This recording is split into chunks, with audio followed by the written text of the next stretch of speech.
In love, he's in love with movies.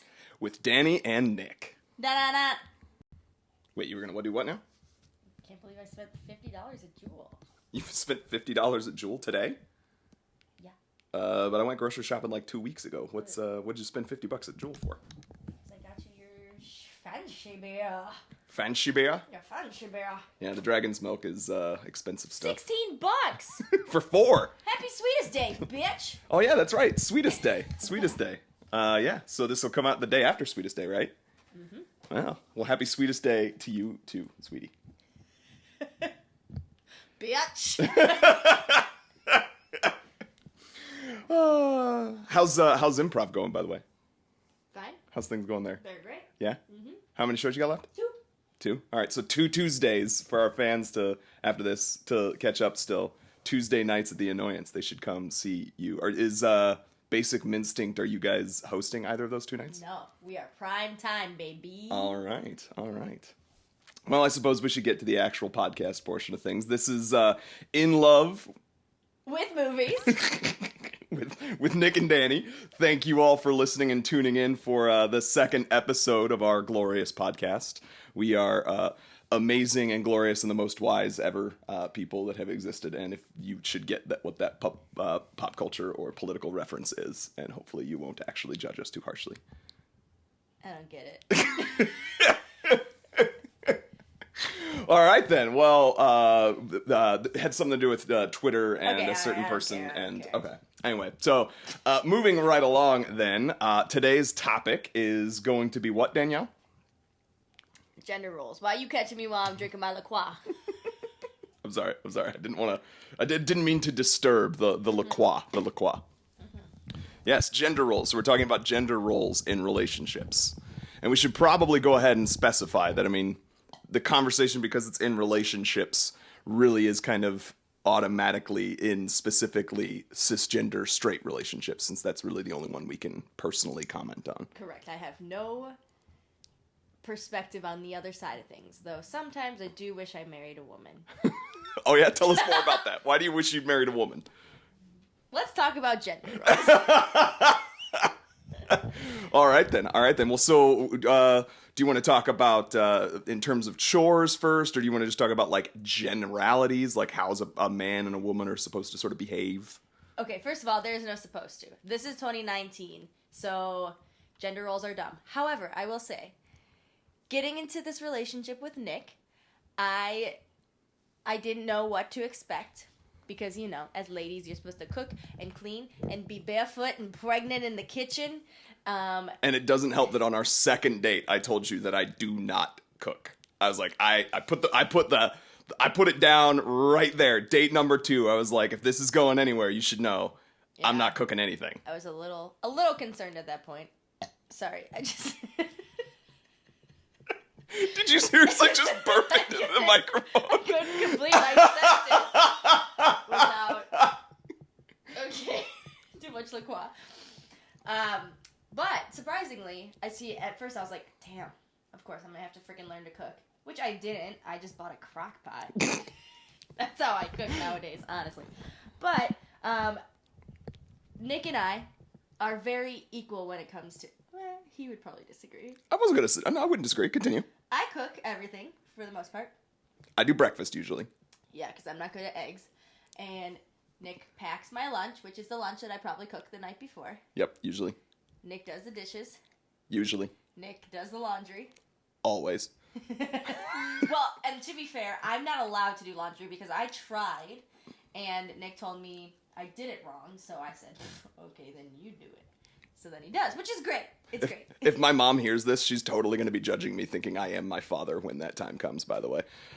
She's said the exact same criticism of my dad. But anyway, you also done the wrong dishes, and I still let you do that. You just have learned. Okay, I've bothered to teach you. All of this wrong on purpose to get you to do it for me. You have actually said that that's the case before. That's true. But I was doing them anyway. It's not like... I've been doing your laundry since before we were living together. That's right, because you had free laundry and I did not. So. City living, y'all. Yeah, so it happens to work out pretty evenly, because then I'll clean the bathrooms, I'll clean the floors, I'll do the vacuuming. So it's a 50-50 thing. Oh, Nic takes out the garbage. Not always, though. Usually. Sometimes I take out the garbage. Yeah. But to us, it just really works out, and the load is really based on where we both are at that point in our lives, too. There's been time where Nic, like, for example, was studying for comprehensive exams for his PhD. He's a doctor. Almost. If you write a review, not yet. Encourage him to do his dissertation. Ha ha ha, okay. Anyways, he was doing his comps, so I took over everything. Yes, literally everything. You were even doing the laundry and the dishes, and yeah, for a month, I just didn't do anything other than study. And then there are times where I'm just doing way too much, doing yoga, improv, work, and I'll come home and Nic has done more than his fair share of chores, so... Sorry, I just can't stop burping. I've even cleaned bathrooms and cleaned up after the cat sometimes, which I have. Oh yeah, I really put a hard done. Stuff. Yeah, well, it's because I'm allergic. Yeah, he's allergic to poop. Well, I mean, I'm allergic to everything, the cat and the dander and all of the stuff that comes with it. I just deal with the everyday hair because he doesn't shed that much, and I like making my wife happy. That's right, because I love cats. But yeah, it's worked out for us, and there's never been a time where it's like, if the dishes are getting overwhelming and they're just not getting done, I'll just do it, and I won't be mad at Nic. And like I said, if Nic comes home and he's like, I know that this house isn't going to get clean and I need it clean, he does it. We don't usually typically fight about it. Yeah, and I mean, like, I don't want us to be judging anyone else who chooses to do things differently, but at least for me, I know that I don't think there's anything that says, like, this is, like you said earlier, there's no right and wrong way. As long as both partners are okay with whatever the arrangement is. Like, if you have figured out a situation where you happen to be a single income family and either the man or the woman is able to make enough money to let the other person stay at home, and therefore that person does all of the domestic stuff, including all the cooking, including all the cleaning, and does all of it, and that's the balance that works for you and your partner, fantastic. We don't have that balance. Neither one of us makes enough money to... 100%, I will let Nic be a stay-at-home dad. I'm putting this on the record. He can take care of the children and the cats and the... I said plural cats, by the way. And I have told you before, if you made enough money to take care for all of us, I would happily do that. In fact, I offended someone the other day because they thought I was saying I didn't want to teach. And I was like, no, I like teaching. I love teaching. I would continue teaching, but I would like do it on the side or whatever and just mostly take care of kids. Yeah. Go for it. It's all you. Hey, you've been the sugar mama our entire relationship. That is true. So I think the reason a lot of this started where Nic has cleaned up a little bit more than I have and done more chores is because for quite a few years when we were dating, I was a sugar mama. Darn right. And that's also against stereotypical gender roles. Yeah. And Nic finally... Yeah, I love this part because, like, I'm not actually threatened, but, like, I like making the joke about, oh, sugar mama, or, like, I'm so sad because my wife or my fiance at the time, makes more money than me.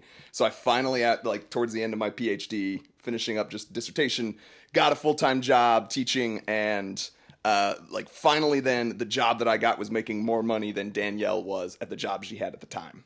And then I had that job for, 2 months before she got a different job that made more money than me again. So listen.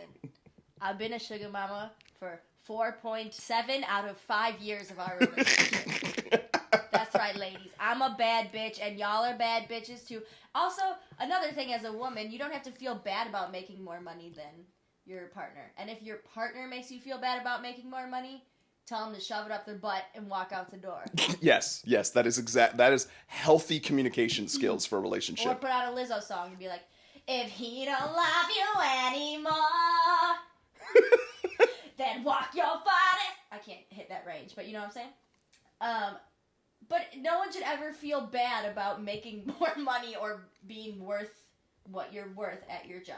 Yeah, I really personally think that a lot of our what we consider stereotypical gender roles, especially when it comes to kind of keeping house and who makes the most money and who's the breadwinner, it all comes from a time where there was a just totally different social structure. And A, it was more possible for one person to make enough money for a family of 4 to live on.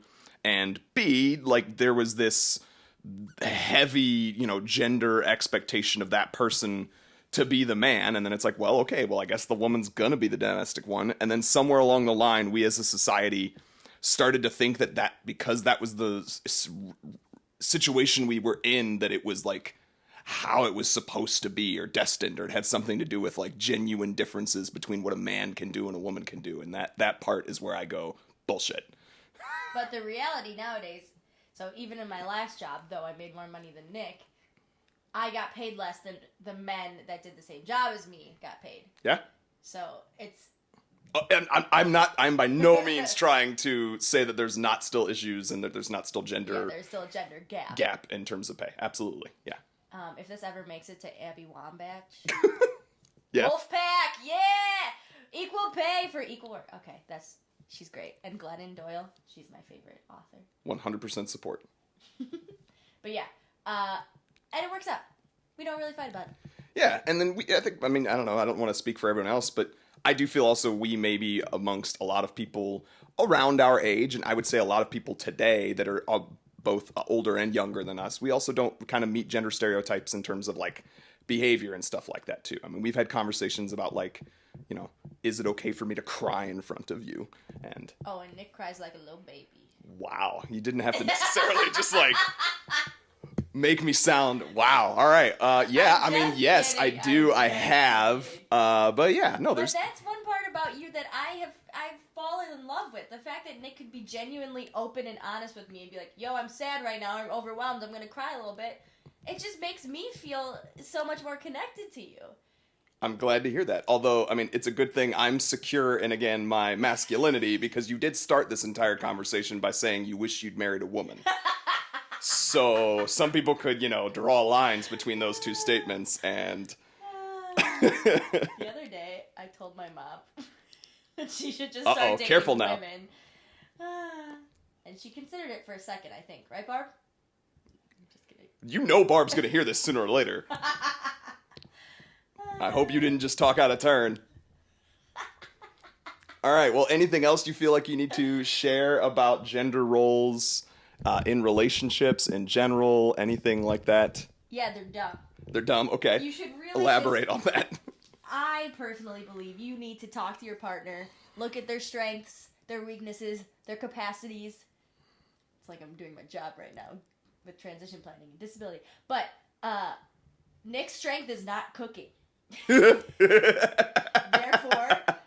no offense, I just took it over. I'm not bad at cooking. You're I just not don't. bad. I hate doing it. Either. I hate doing it. That's true. And Nick is just fantastic at doing laundry. So you have to assess your strengths and weaknesses. But truly, like, if Nick tomorrow said, I can't do any of the chores because I'm so overwhelmed or whatever, I would say, okay, I'll take care of you. Because it's about a partnership and what your partner needs, really. It's not men take out garbage, women do laundry. It's what does your partner need in this moment? How do you take care of them?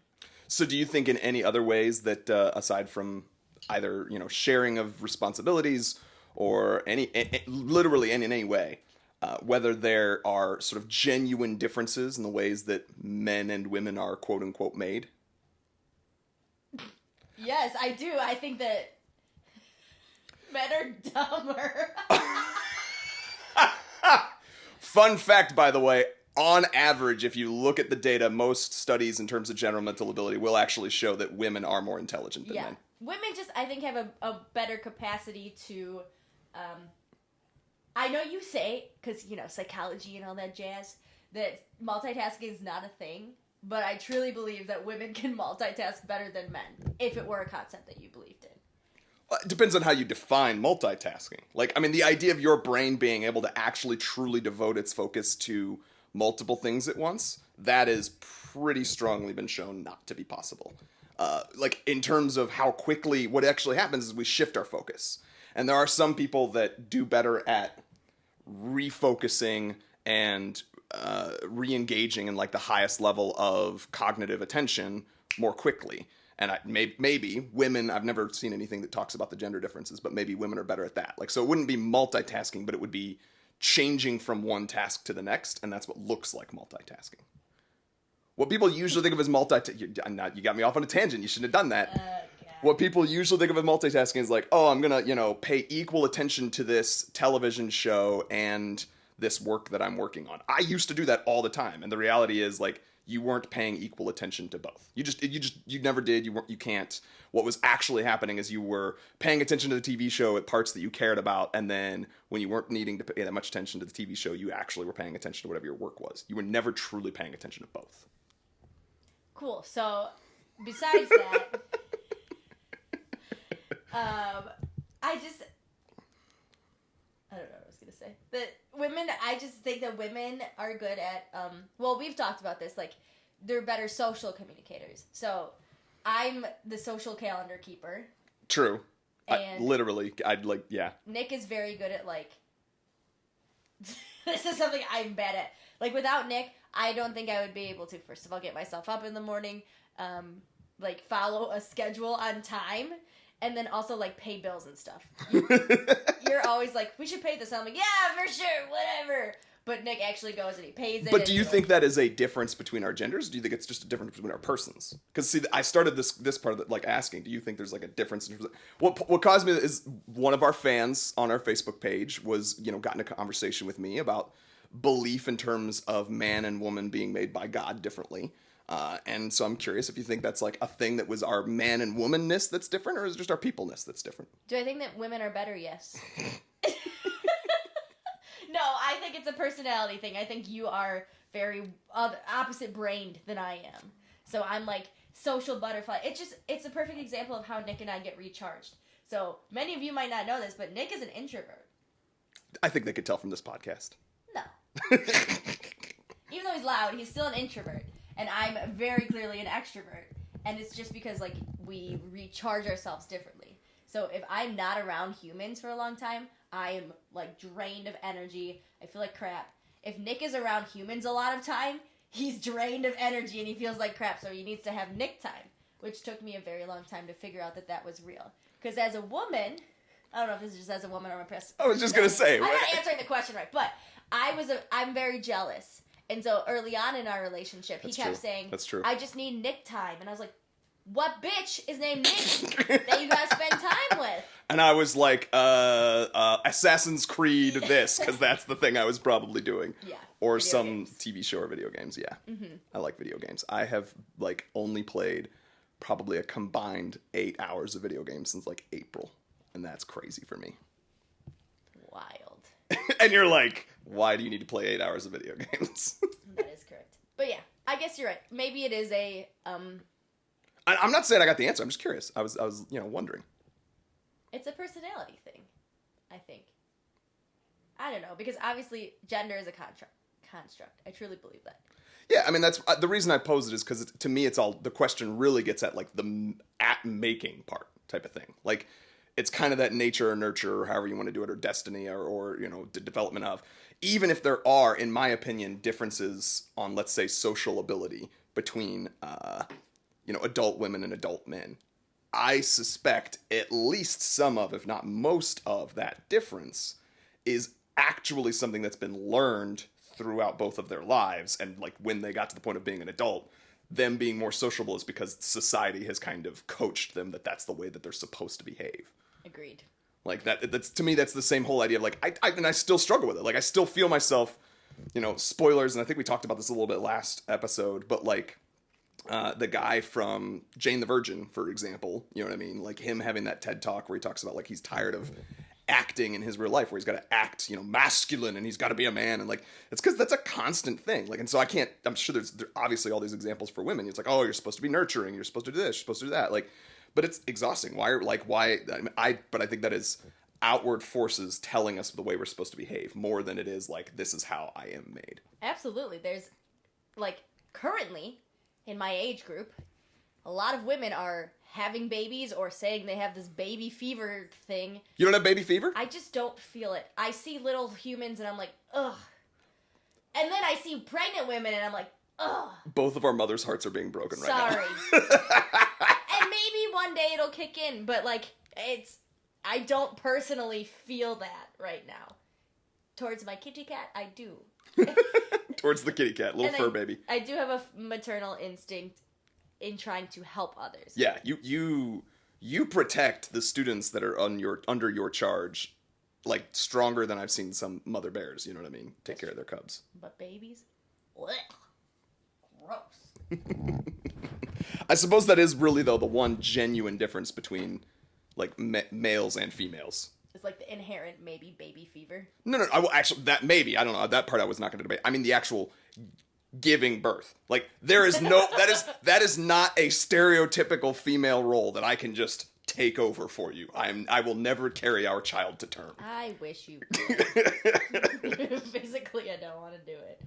Well, on that note, we might as well transition into the movie for this week. So we'll be discussing things in the Matrix here in just a second. I did want to talk briefly about, we thought gender roles was an interesting thing here because the Wachowski brothers, as they were when the Matrix came out, are actually now the Wachowski siblings, and it's because one or both of them has gotten a sex change, and then I think also maybe one of them is just like non-gender presenting. So that's also a thing, just to go further into. We thought that this conversation would pair really well with the Matrix. So any other thoughts on gender roles before we move into that?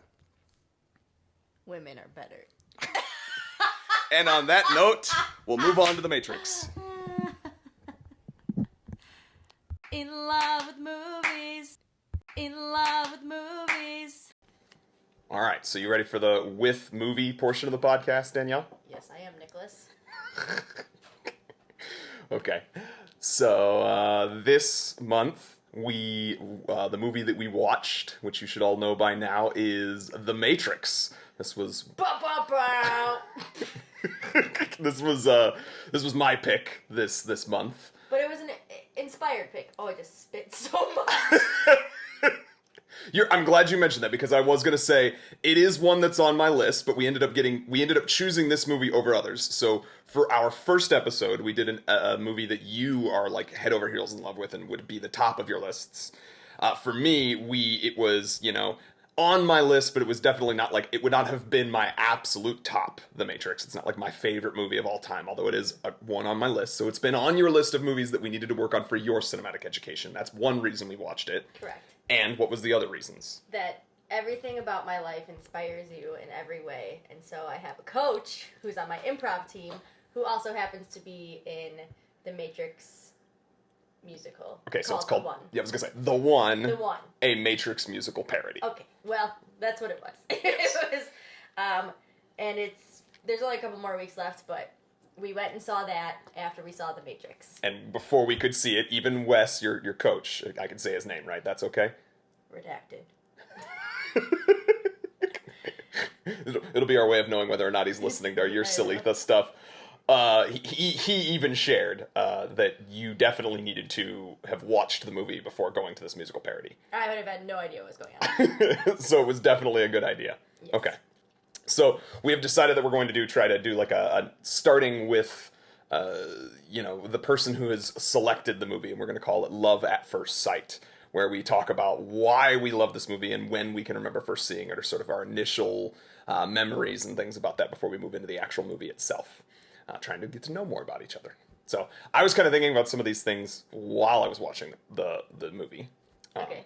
Your first time, as I gather, was obviously this time watching it, yes? Yeah, I just watched it. Okay, so that's your That was my first sight. I was trying to remember, I can't remember specifically if I got to see this in theaters or if we rented it at some point, but I definitely had seen it before like all of my other friends.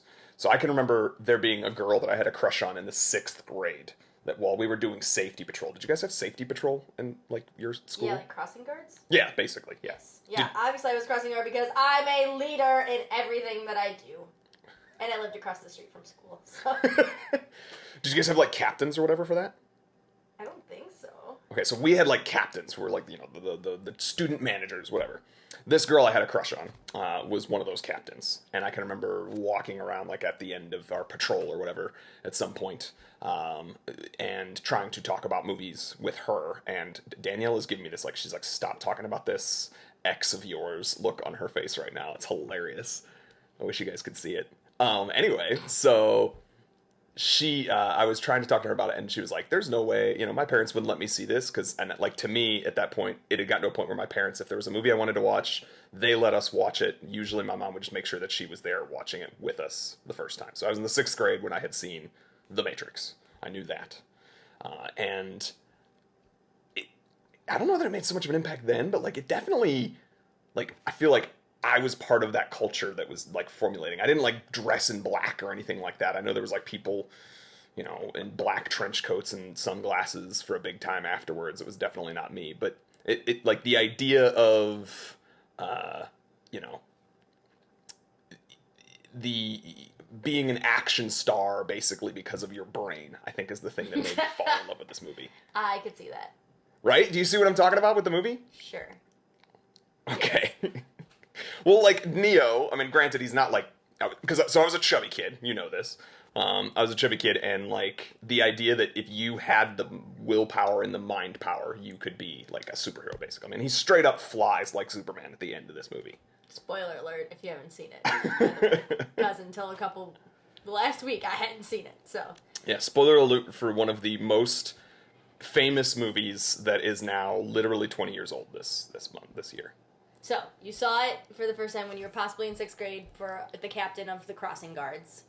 I mean, she didn't know why I saw it. I remember wanting to talk to her about it, but okay, yes. And why has it made an impact on you? Well, that's what I think what the biggest thing I was trying to say is like, it's the idea of it seemed like I could be the action star. You did say that, I just wasn't paying attention.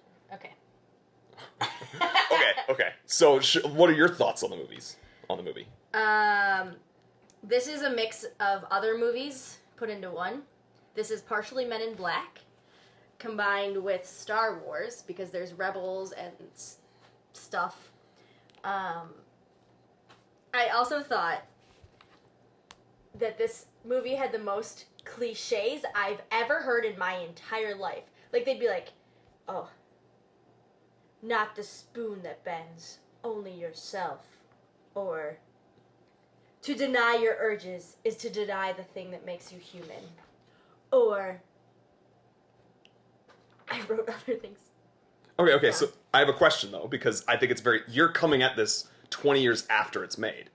So you've got 20 years of pop culture that has been influenced by this movie because it was so big when it first came out. Is it possible that what you were thinking of as a cliche is because it has become a cliche since this movie? I have never once heard someone say, it's not the spoon that bends, it's yourself. That is not, it's just the way that they say it, and they're very, like, I'm about to say the most profound thing that's ever happened, but they don't. So I guess if I'm giving an overall rating for this, I just didn't get it. Let's save that till the end. Okay, but personally, not my fave. Okay, so you did not love this movie. No. So the beginning part is scary. It's like a thriller. It's very scary when he's in the office, like he's hiding under the cubicles, which there's no way those people didn't see him. But when they both turned their head, I got a little scared. And then I was thinking at the beginning, is any of this real? Which is confusing because at the end I'm like, is any of this real? I don't know. And it's just very long. And Nick knows I struggled to stay awake because maybe 20 years ago, again, this is probably groundbreaking. There are going to be so many people hating on me after this podcast, by the way. I thought that the action was boring as hell. It's like, here's 20 minutes of pew-pew, kung-fu, sunglasses. So I will say that the part of this movie that, to me, that did not, well, there are whole swaths of this that did not necessarily hold up. You mentioned, like, it frames something as if it's going to be the most profound thing that ever was said. Yeah. Back when I was in, like, the 6th through 8th grade, having first watched this movie a bunch, I probably thought it was the most profound thing. But that goes to show that, like, okay, so it's profound for a 13-year-old boy. Mm-hmm. I don't know if everyone else thought it was profound at the time. But the action sequences, and this is where I think you're not giving it enough credit, because, again, the time that you're seeing it. Mm-hmm. That bullet time, like, some of the reasons, you're right, the action sequences are long. They're but so long. Sometimes it's because there's, like, these things where it's like, we're doing this technically brand new, masterful thing that has never been done before. And that's why they expand it probably longer than it needed to be. I still think the bullet thing is cool. I've never seen it, like, well, I've seen it 10,000 times, but I've never seen it done like that. Like, that's very original, obviously, when he, like, backbends over a bullet. But I thought that was going to come 40 minutes earlier in the movie. There's just so much, ugh. We did already talk about, there's kind of like there's two sections to the movie. Yes. So what you thought was a scary movie, I didn't necessarily see. It's a freaking horror movie, because then his mouth closes over itself, and they put a bug inside of him. And then they're like, you've been bugged. And it's an actual bug. Like, that to me was real dumb. And unnecessarily gross. I didn't think it's... I mean, it is... I remember being creeped out by it. It's kind of like, you don't expect the movie to have that level of body horror element to it. Yeah, why is his mouth look... That's gross. It was unnecessary. I was thinking... I remember thinking this was absolute sheer brilliance. And it now, looking back... So if everybody knows the Wachowskis, their overall filmography is, it's got some stinkers in it. Jupiter Ascending, I'm looking at you. But part of the reason I think is because there's not, it's always these great grand ideas, but it's not always as well executed. The Matrix ended up being well executed, but I don't know that it was anything that Wachowskis did. I don't know this. I did some research, but some of the technical aspects I suspect was not them, it was someone else. And I think that's the thing that really makes this movie. Because when you go back to the first part of it, it is an interesting philosophical debate, but they're not saying anything that's not already said in a freshman level philosophy course. And they're saying it as if they are the most intelligent, most profound things that have ever been said. And like you said, it's kind of not that brilliant. Yeah. And also, it's just not great writing. Can I say, I think it took... There's a couple times where I had to lean over to you and be like, I don't understand, why is this happening, And I wrote down a bunch of times, like, I don't understand at the beginning when he gives the guy that CD thing, and then follows a white rabbit, like, the CD thing is never explained, but probably because he's a hacker, right? Yes, and you're right, they basically don't explain that. They just assume that you're going to put two and two together that he's a hacker. And then the phone thing, I kept saying, I don't understand the phone. And then you have to answer the phone to go back into the real world. But that's never made clear. I don't know. That was very confusing to me. So then, at the end of this movie, I think a lot of my questions were answered after I turned the movie off, slept, woke up, saw a musical parody of it, and then thought about it. And I was like, oh, that's what that means. Okay, so what are some of the questions that got answered for you then? That he was a hacker. I okay. Didn't even get that part. What else? The phone. Okay, what about the phone got answered for you? Just the fact that that you had to call in or whatever to... the one thing I always thought was interesting, and I guess I didn't question it that much, but it's there are specific phone lines that are the ones that connect you back to the east corner over there to go get there. Shout out to State and Balbo. We were both hey, we actually know where that is, because the Wachowskis are from Chicago, where we live, and so that, we were oh, that's an artifact of there being a legitimate street that they thought of. Here's another thing that, I think if I rewatched the movie again, it still wouldn't be answered. At first I thought, oh, Trinity and Morpheus wear sunglasses in what we think is the real world, but it's the Matrix, or... Yes. You know what I'm saying? Yes. And then I was like, okay, once Neo discovers that he's living in the real world and then goes back into the Matrix, he's also going to wear sunglasses. But he doesn't. So, but sometimes he does. So you thought that the sunglasses were going to somehow be, extra metaphor for, their eyes being open? Costume designers should have done better jobs at the continuity. Well, maybe they weren't trying to, prove a point with the sunglasses. Well, maybe the sunglasses were just a style choice. We were talking about Morpheus' sunglasses during the... I wrote that's the best part of the movie. That they don't have things that go on your ears. Morpheus clip on your nose. And then his tie has code on it. I don't know if you noticed that. Morpheus' tie does? Yeah. I don't think I did notice that. Yeah, wow. I have seen this movie probably close to 20 times, and I don't know that I've ever noticed that. Second best part is this line. I know Kung Fu. You started losing your shit, and then so in that scene, and I will admit, it's played kind of silly, and there's definitely some moments where they are self-referential. Neo at one point goes, "Whoa," and that's obviously supposed to be a reference to Bill and Ted. But the I know Kung Fu scene, you asked me, you're like, "Is this supposed to be serious?"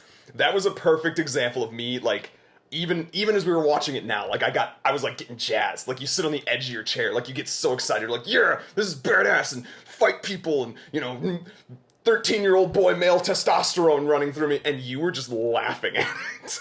Because Here's the other thing about the non-continuity of the movie. It's not good grammar, but the starts with a horror movie, then it gets real freaking serious and existential, and then they throw in this shit where it's like, is this comedy? Is this supposed to be funny? So I didn't know if they were taking themselves seriously and that made it even worse, or they're trying to make it funny but they didn't set up any of the comedy. So I was like, this I hate this.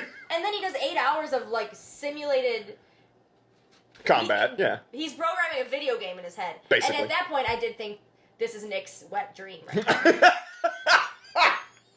What part was the wet dream? Where you can program any video game move in your head. You are accurate. I totally wish that I could just download the ability to do these things. That is the like acorn right there. That is why I love this movie so much. But can I tell you what solidified the fact that I really do not like this movie? Okay. Trinity. I thought she was the best actor out of all of them. I don't know why I said actress. She was the best actor out of all of them, honestly. She, had a believable character, continuity, understood who she was the whole time, and then at the end she fucking kisses him to save his life. I was like, no. She didn't show one grain of liking him, except for when the Oracle says, that's why she likes you. The fuck? Also, Oracle, where did that come from? Right, and that's not actually Trinity showing it at all. So I actually made a note early on where I thought her first scenes, her acting was not as good as I remembered. Oh, we rude. We can agree to disagree on that. But I had the same exact thought. That was like, of all the things in this movie, and there are like straight up old-timey phones, old-timey cell phones that get used in this. So, but of all of those things, the thing that like holds up the least is the romantic subplot. Because it becomes not a subplot, but like the main crux. Everything is like then built on this. But they do zero setup, zero foreshadowing. It's like even worse than a romantic comedy or like a Disney movie. Where they're trying to force something. But then, okay, this is the other thing. Wachowski siblings. If you are going to have her kiss save him at the end, do a better job of having this build up to it. Because at one point, I wrote down and I asked you, and you just like didn't answer because you don't want to talk about these things during the movie. But I was like, oh, this is going to be the greatest movie ever because it's actually not Neo who's the one, it's Trinity. And it's because she's the Father, Son, Holy Spirit. Like, I was like, oh, Holy Trinity, it's actually her. She's a badass. She's the one going through all of these things. And then, no, they still make it be Neo. And I was like, that was not believable. He had no powers except knowing Kung Fu. Okay, so a couple of things that now that you've brought this up. There's obviously a lot of symbolism in the movie. Trinity being kind of obvious, Neo being new, the one, kind of like Alpha, and Omega. He's everything. Morpheus is the god of dreams, and therefore, it makes sense he's the one who helps him wake up. Nebuchadnezzar was the destroyer of Solomon's temple, so it's like the idea of, destroying what was before. Which one's Nebuchadnezzar? It is the name of their ship. Oh. So Trinity obviously being an obvious one there, but so the fun thing about Trinity, I don't know how true this is, but the rumor that I've heard through the years is that the original scripts actually have Trinity, the female character, being the one. And that's why now having that knowledge, because I've seen other things talking about this movie in the past, and knowing that as I watched it, I was like, ooh, you can see it. Because they're kind of they're not doing anything to set up a love plot, and instead they're like slow playing that he's not as awesome as you think, and instead of her coming in to kiss him, like she could have come in and somehow been the one to win everything over, and that would have, like, in my opinion, made more sense. See, and I had never heard, I didn't even know what the movie was about, and after watching it, I still don't know what it's about, but, I'm just kidding, I know what it's about, but I had that thought, the fact that lack of reference for anything, still thought about that. They did such a piss poor job of wrapping the movie up. Yeah, it really is like, it's a MacGuffin. It's just out of friggin' nowhere. Yeah. It's like, oh, this one line that they clearly could have also thrown in from the Oracle is the only setup that you get. There is, and let's also just talk about that, like, the two of them just have zero real chemistry or anything like that. Now, I should say, there was a little bit more setup with the whole scene with Cypher bringing him, like, commenting that she brings Neo food. Oh, I don't remember you bringing me food. But, like, it's like two lines from other characters. And this person otherwise has, like, zero emotion that they show for each other. Neo doesn't really show it for her. She doesn't really show it for him. And to me, it just, like, perpetuates old views of love. Getting back to the podcast topics and everything like that. Like, it to me is just such a bad setup. It's like, oh, you've pined for this person from afar and never expressed your interest in them at all? Sure, it is a love to save the world and end all ages. I think it's just, like, terrible that we tell people that's what it should be. I'm very mad at the ending. And again, maybe in the 90s when this came out, and you're a 13-year-old boy, you're like, exactly, that's how it's supposed to be. But as a 27-year-old woman, I'm like, hell no, I'm not going to go in and save that dick, especially when I have the power to be able to save the world anyways. I don't need scrawny Keanu Reeves to be that guy. So now, would it make a difference for you if scrawny Keanu Reeves was Will Smith? I like Will Smith a lot better than Keanu Reeves. So here's another fun fact. The story that goes along with when they transitioned away from Trinity is because at one point they were trying to get Will Smith interested in the project to play Neo. And he, of course, being the movie star that he was, coming off of Independence Day, he was like the hot topic and was not going to play second fiddle to some lady. And so they beefed up and changed things around, and then he ended up taking Wild Wild West instead of getting the... Which is a quality movie. Maybe that would be...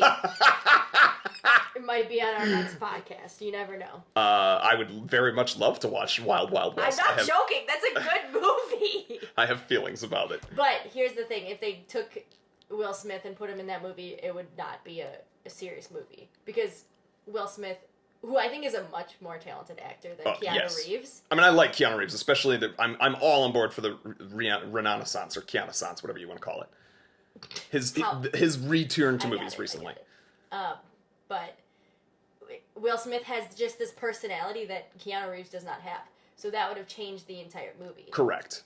In fact, I thought that the parody musical that we watched, without ruining anything for anybody who does choose to go see it, was brilliant in that it basically identifies Keanu and Neo as being just this vapid vessel for nothingness. Because it's so accurate. It is. And I will say, I don't want to get too much into the plot of the musical. However, it solidified a lot of my feelings because it is a parody, so it was making fun of the things that I also thought were so dumb in the movie. So, for example, sorry, I'm distracted. We have our neighbor's dog is now coming home, and so there's people outside of our room. In the musical, they like force rom-com scenes, so they make like meet cutes and stuff, which like I thought was hilarious because I was like, that fits more for their love story than what actually happened in the movie. They also, the thing that made me laugh so much, well, a lot of it made me laugh so much, when he pulls out the phone and it's paper. I wrote down somewhere, they don't know how to hold a phone. This is a podcast, so you guys can't see what I'm doing, but imagine like a claw from a claw machine, or a Lego. You know how the Lego has their hands stuck like that? That's actually really good. That's how they hold the phones this whole time. Like their stupid little flat cell phones. Little things like that bothered me. In their defense about that, I think that you just never owned a cell phone in 1999. They were huge, and you kind of had to like almost hold them with two hands. But they didn't have huge phones. That's the issue. They were holding it like they had a huge phone, but they were small. They're bigger than you think. But anyway, title of my sex tape. So anyways. So I will say though, I loved the musical parody because it was like watching an honest trailer. Mm-hmm. It's like I'm gonna poke fun at the things that yes I also noticed did not hold up well, but we got to get to the end of things. So what's your like one last thing you gotta say? Or let's start with on a scale of, since we're gonna do this, 5 hearts. You have 0 to 5 hearts. What do you rate it? 2, and I will say because. Honestly, I was hyped to see the movie because of the scenes that I've seen in pop culture. Okay. Like, the weedy guns, where all the bookshelves of guns come out. I thought that was going to be way more epic than, like, let's randomly say we need all these guns, and here are these guns, and let's use up another 4 minutes of Danielle's time not sleeping to show these guns. And the bullet thing. I've obviously seen that a million times. And again, this is a podcast, but he's jumping up, they're all jumping up in the air. Yeah, that's cool. That stuff.